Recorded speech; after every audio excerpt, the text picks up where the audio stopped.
ধর্ম বর্ণ নির্বিশেষে সকল মানুষের চাওয়া কি ছিল? শেখ হাসিনার পতন। ঘটেছে তাই। জামাত ইসলাম পাক হানাদার বাহিনী সহযোগী সহযোগী, কিন্তু তারা তো মূল শক্তি না। মূল শক্তি কি কখনো ফিরে আসবে? এই টিক্কা খান, ইয়াইয়া খানরা কোনোদিনও ফিরে আসবে না। তেমনি শেখ হাসিনাও কখনো ফিরে আসবে না।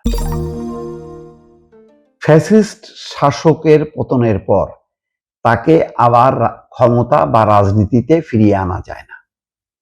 রুহুল কবির রিজভী, দেখেন, আমি সম্ভবত একদিন কি 2 দিন আগে এই কথাটাই বলছিলাম। যারা গণঅভ্যুত্থানে বা বিপ্লবে পতন হয় তারা ফিরে আসে না। এটা খুব রেয়ার, এটা খুবই রেয়ার। একটা সত্যিকারের যদি কোনো সামরিক অভ্যুত্থান ঘটে, একটা সামরিক অভ্যুত্থান ঘটে, একটা নির্বাচিত, যে নির্বাচন নিয়ে কোনো বিতর্ক থাকে না, সেই রকম নির্বাচিত সরকারকে যদি হটানো হয়, দেশ থেকে বাধ্য করা হয়, তারা ফিরে আসে। কিন্তু গণঅভ্যুত্থান, যেটা সর্বস্তরের মানুষ, কি সাধারণ জনগণ থেকে শুরু করে সৈনিক, সর্বস্তরের মানুষের যখন অংশগ্রহণ থাকে, সেই রকম অংশগ্রহণের মধ্য দিয়ে যে গণঅভ্যুত্থান সংঘটিত হয়, তার ফলে ফিরে আসে না। এটা হচ্ছে নিয়ম। এই নিয়মটাকে অনেকে মানতে চায় না। মানতে চায় না এইভাবে, তারা বলে না এটা তো গণঅভ্যুত্থান না, এটা তো ষড়যন্ত্র, এটা ডিপ স্টেট, তারপরে এটা মৌলবাদী চক্রান্ত, এটা হচ্ছে উগ্রপন্থীদের ষড়যন্ত্রের ফলাফল, এইসব। আমি ব্যক্তিগতভাবে আমি মনে করি, হ্যাঁ, উগ্রপন্থীরা, চরমপন্থীরা একটা সুযোগ নিয়েছে, তারা পানি ঘোলা করার চেষ্টা করেছে, কিন্তু সেটা তো আরেকটা জিনিস, সেটা হলো সুযোগ নেয়া। কিন্তু সাধারণ মানুষ, একেবারে ধর্ম বর্ণ নির্বিশেষে সকল মানুষের চাওয়া কি ছিল? শেখ হাসিনার পতন। ঘটেছে তাই। পতনের পর কেউ কেউ এটাকে তার মতন করে লাইনে নিয়ে, যেমন কিছু তরুণ নেতা মনে করেন যে এটা তাদের অভ্যুত্থান, তাদের ইয়ে।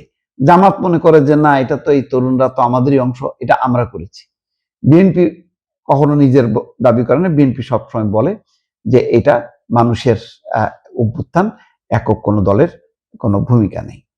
তো এখন ঘটনা যেভাবেই হোক না কেন, কিছু উগ্রবাদী চরমপন্থার তৎপরতা, সেই তৎপরতার অবশ্যই নিন্দনীয়, কিন্তু তার মানে এই না ওই তৎপরতা দিয়ে আমি এটাকে, এই গণঅভ্যুত্থানকে একটা গণচক্রান্ত, গণষড়যন্ত্র, এটা আখ্যায়িত করে শেখ হাসিনার পতনের বিপক্ষে একটা মানে বয়ান তৈরি করব, বা একটা একটা ভাবমূর্তি তৈরি করব, একটা দর্শন তৈরি করব, এটা কখনো হবে না।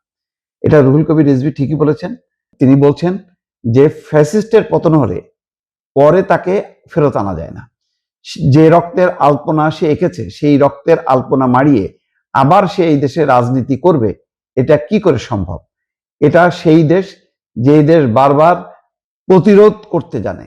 শেখ হাসিনা যদি এদেশে ফেরত এসে রাজনীতি করতে চান, তাহলে ইয়াইয়া খানের যে উত্তরসূরি, টিক্কা খানের উত্তরসূরি আছে, তাদেরও ফেরত আনতে হবে, তাদেরও আনতে হবে। ঠিকই তো, স্বাধীনতা মুক্তিযুদ্ধের মধ্য দিয়ে যারা পরাজিত হয়েছে, সেই পরাজিত শক্তি তাহলে আবার ফিরে আসবে, আবার তারা রাজনীতি করবে। হ্যাঁ, এখন বলা হয় জামাত ইসলাম পাক হানাদার বাহিনী সহযোগী, কিন্তু তারা তো মূল শক্তি না।